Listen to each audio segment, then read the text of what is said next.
Guys ചട്ടി ചൂടായി. നമുക്ക് ഇതിൻ്റെ അകത്ത് മാവ് ഒഴിക്കാം. അമ്മമ്മയ്ക്ക് ഷുഗർ ആയതുകൊണ്ട് ഗോതമ്പ് മാവാണ് എടുത്തത്. ഗോതമ്പ് ദോശ ഇത് പരത്താൻ അറിയോ? ആനി വട്ടത്തിലാക്കിയോട്. അതങ്ങ് ഒഴിച്ചോ?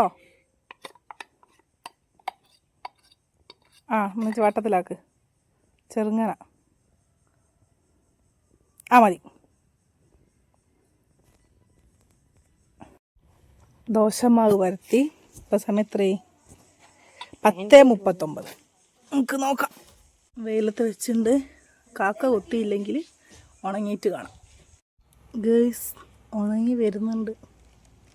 നമ്മളെ ദോശ ഉണങ്ങി സെറ്റായി വന്നിട്ടുണ്ട്. കാണുന്നുണ്ടോ? ഇതാ ദോശ റെഡി. ഇത്രയും ഉണങ്ങി മരുഭൂമി പോലെ.